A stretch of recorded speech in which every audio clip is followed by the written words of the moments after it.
Everyone thinks performance cars are easy to rank.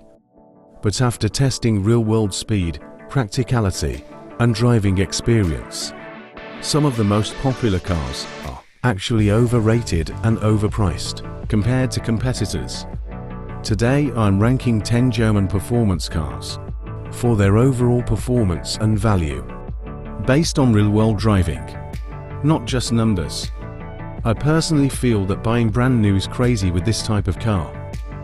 Most of them lose thousands of pounds faster than they can do 0 to 60. So I'll be comparing prices of 2-year-old cars. This makes some cars a better bargain than others. One car shocked me so much, it completely changed my opinion. And it's not what you think. Okay, let's get into it. The RS7 looks like a supercar wearing a business suit. Twin-turbo V8. Massive power. Ridiculous straight-line speed. It's almost too perfect. But here's the truth. Quattro grip makes it brutally fast, but slightly predictable. It feels more like a high-speed weapon than a driver-focused experience. Impressive, but missing emotional drama.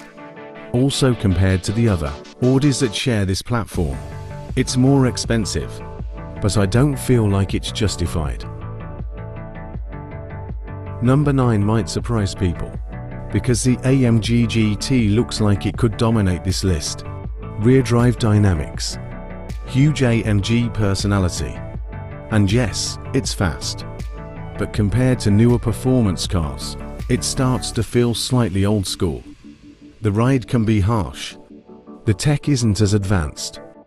And daily usability drops compared to what's coming next. Similar to the RS7, it also feels a bit overpriced compared to others on the list. Still iconic, but not the ultimate all-rounder. At 8 is the BMW X5 M. A high-performance SUV that feels like it shouldn't exist. Massive power, sharp handling, shockingly aggressive character. BMW turned practicality into a performance weapon. Nobody would think an SUV would be capable of this performance.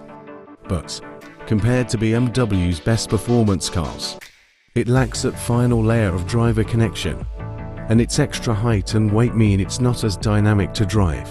Overall though, it's a great all-in-one package, and significantly cheaper than some other cars on this list.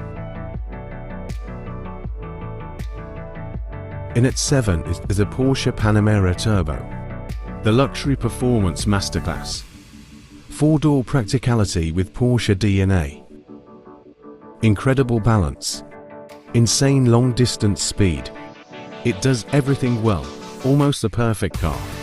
In a recent video I said it was potentially better than an M5, and I stand by that. But here's the issue. You respect it more than you feel emotionally connected to it. And its price tag puts it in a different league to the BMW. But it isn't good enough to justify being almost double the price. And that's why it sits here. Just sneaking ahead of the Panamera, at number 6, is the Porsche Cayenne Turbo. It's the car that made fast SUVs legitimate. Ridiculously capable. Confidence inspiring at insane speeds. Handling that ignores physics. But because Porsche made it almost too good, it doesn't shock you anymore. And the cars higher on this list bring more excitement. I think the Panamera is a better car, but with more space in the Cayenne. And it being over £30,000 cheaper, the Cayenne is a better overall package. Before we get into the top 5, 2 cars here completely changed my view on the electric performance, and honestly, I didn't expect it. And one car shocked me at how it competes with every other car on the list, for a much cheaper price. But before we get to that, the Audi RSQ8 is number 5. Lamborghini DNA hidden inside a practical SUV. Aggressive styling, brutal acceleration, and real personality, something some RS models lack. It feels alive, and the fact it's very closely related to the Urus, but for half the price. It feels like good value. It's also cheaper than an RS7, but with more presence, a great all-rounder.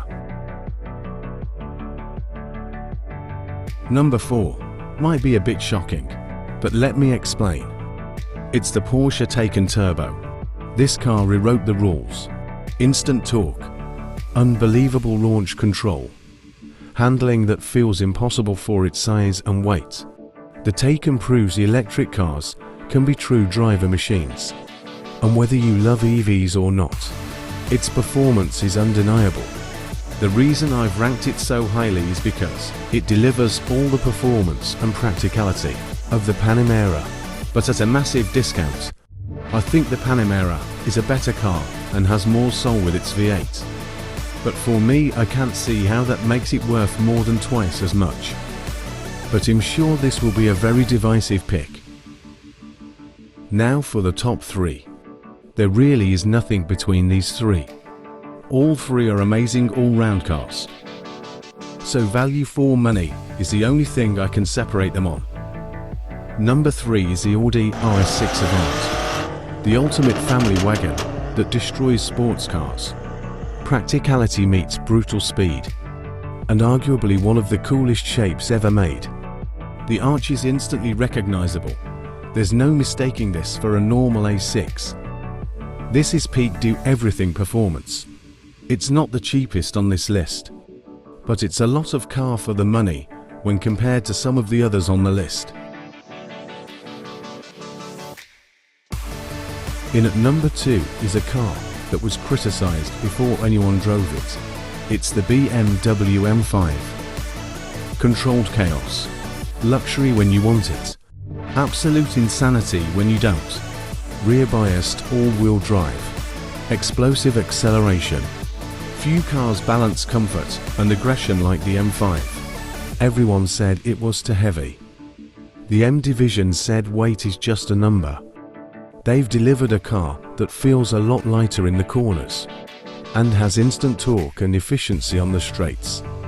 Proof that over-regulation by governments doesn't mean we have to drive boring cars. It's also reasonably priced when compared to its rivals on this list. Now it's time for number 1. This might be controversial, because there are other cars here faster and more practical. But I was so shocked. You can buy a car that delivers this much performance and daily usability for this price. So the winner is the BMW M3 Touring. The M3 Touring captures everything modern performance should be.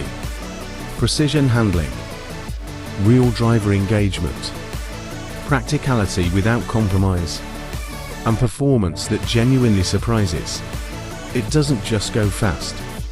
It makes every drive feel special, and to deliver that at a fraction of the price is an unbelievable achievement by BMW. And that's why it takes the number 1 spot. I already know people will disagree with this list. So tell me, which car deserves number 1? And which one would you move down? If you enjoyed, please like and subscribe for more turbo trivia. Thanks for watching.